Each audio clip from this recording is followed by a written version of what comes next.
She called me a liar while I was pouring milk into her coffee. It splashed out, leaving a white puddle on the counter. "You're not sincere," she said, eyes glued to her phone. "There's something off about you." I tossed the rag onto the counter. "Like what?" "Like last week, when you said you were working late, but Kevin said he saw your car in the movie theater parking lot." She didn't look up, fingers scrolling rapidly across the screen. "I did go to the movies," I said, alone. Interstellar was re-released. Finally, she looked at me, eyes inspecting me like counterfeit bills. "Alone, for 3 hours?" "Yeah." I immediately regretted explaining. Explanations themselves feel suspicious. That night, she slept with her back to me. I stared at the ceiling, thinking Kevin had transferred to Seattle last month. That lie was like a rusty nail suddenly piercing my brain.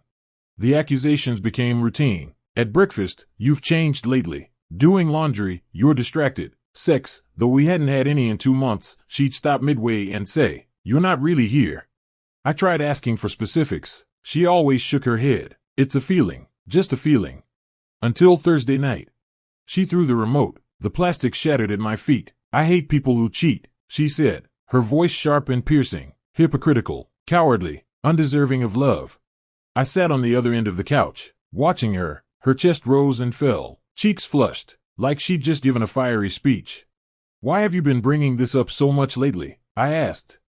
Her mouth opened. The air thickened suddenly. The kitchen faucet dripped loudly. Drip, drip, drip. Her lips moved, but no sound came out. Then she spun and ran upstairs. The bedroom door slammed so hard the windows rattled. I sat in the dark and suddenly understood. Those words weren't arrows aimed at me, they were echoes of her own conscience. The next morning, her eyes were puffy. "We need to talk." "Okay." I put a plate of fried eggs in front of her. She poked at the yolk, letting it spill out. "I feel like you're not committed." "On what basis?" "Intuition." "My intuition tells me," I said slowly, "you changed your phone password." The fork clattered against her plate. "And," I went on, "last Wednesday you said you went to the spa with Lily, but Lily posted pics on Instagram that day from her company retreat in Chicago."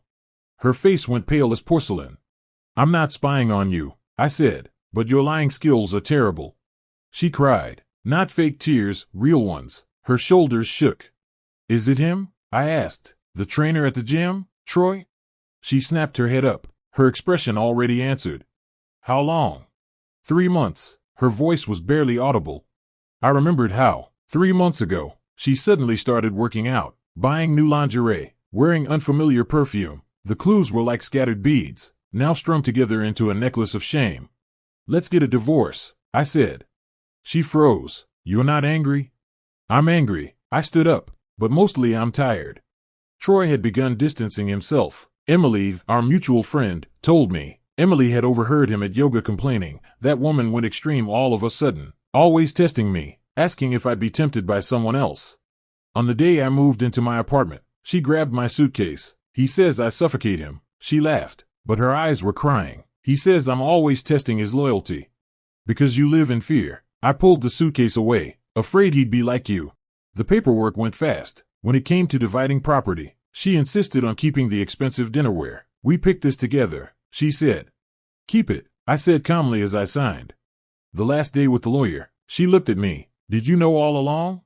"No," I said. "You've been telling me, every day." She lowered her gaze. The new pink polish on her nails was already chipping. A month later, Emily sent me a message. She and Troy were done too. Troy was now with a new gym member. I deleted the message and went back to assembling the bookshelf. The wood, screws, hammer, each sound solid, tangible. Evening sunlight slanted through the window, dust spinning slowly in the rays. The phone buzzed again. An unknown number. "It's me." Her voice was rough, like sandpaper. "I just wanted to tell you, you were right." I stayed silent.